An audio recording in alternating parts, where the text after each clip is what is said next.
Mas o análise, né, de Sakamoto Days, né, aí contando o dia 7 do cotidiano da vida de Sakamoto, né, que já começa agitado, né, com a ida à escola de sua filha para uma reunião de professores, né.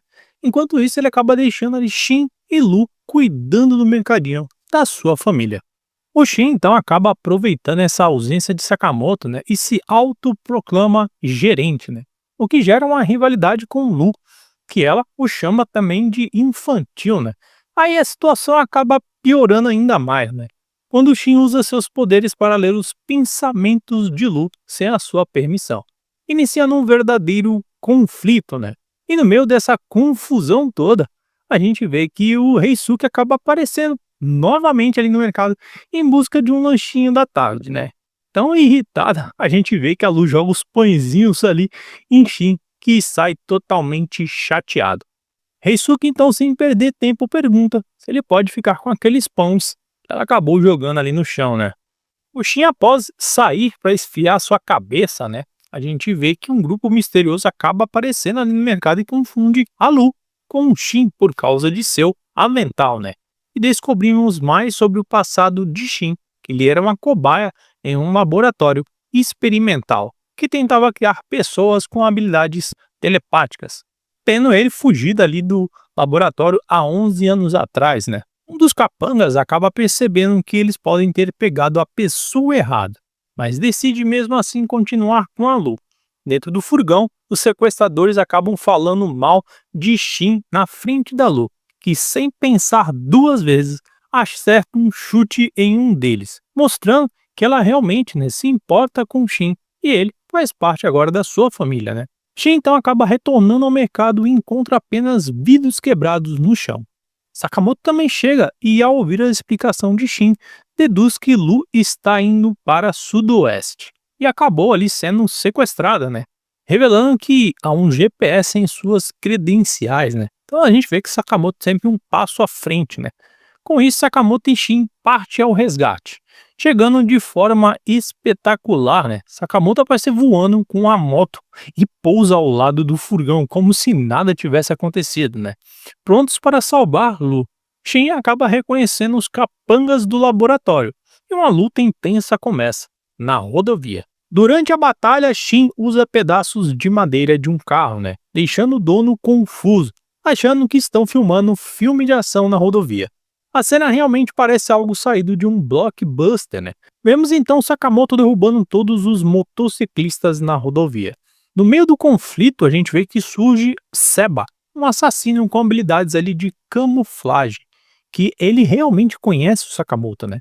E acaba golpeando o Shin e ataca Sakamoto também. No final, a gangue consegue fugir, destruindo a moto de Sakamoto e evitando a perseguição, né? Sem outra alternativa, a gente vê que Sakamoto e Shin acabam pegando um ônibus e vão até o Museu de Ciências, né, Okutabe, que na verdade esconde um laboratório em seu subsolo.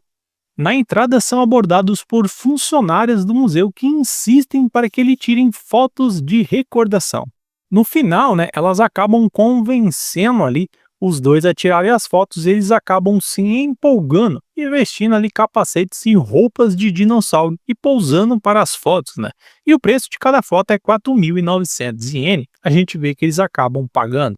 Sakamoto então gostou tanto do museu que decide levar a sua família lá um dia, né? Ou seja, depois que tudo aquilo acabar. Já dentro do laboratório, a gente conhece o Sr. Tanaka, que aparentemente comanda o laboratório, né?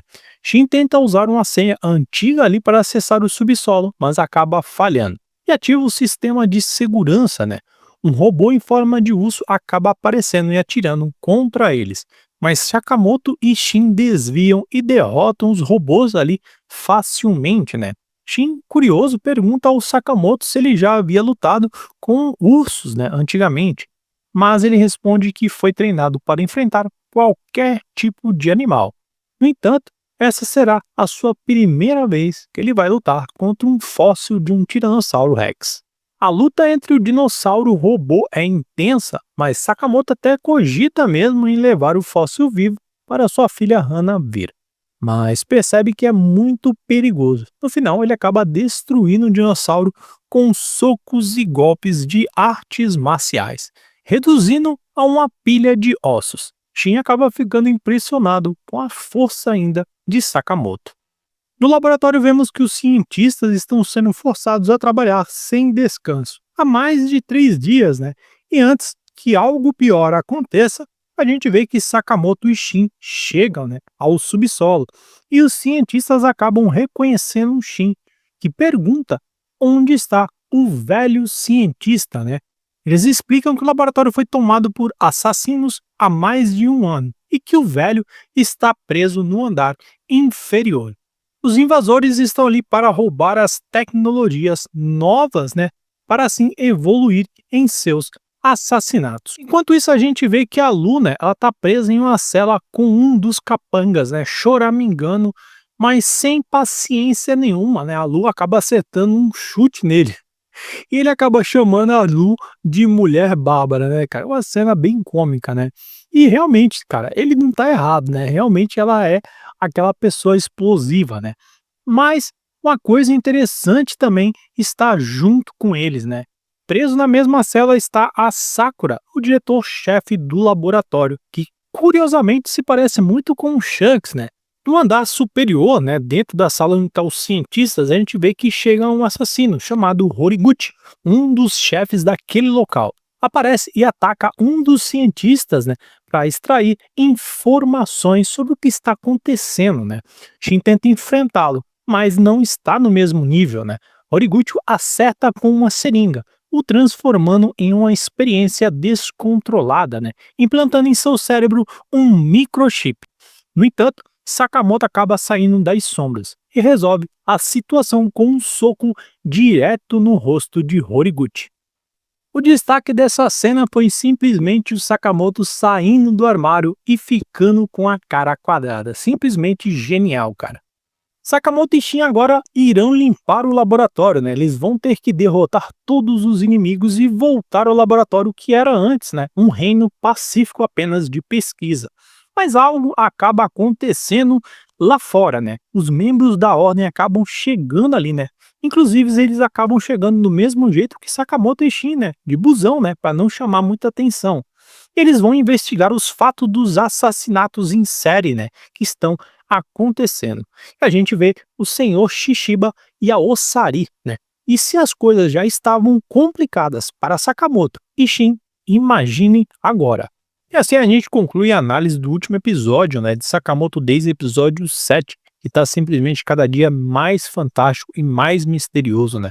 Mas antes de encerrar, não se esqueça de ficar ligado nos próximos vídeos que traremos mais notícias, curiosidades e informações imperdíveis sobre filmes, séries, animes e outras novidades do universo nerd. Eu vou ficando por aqui. Até mais.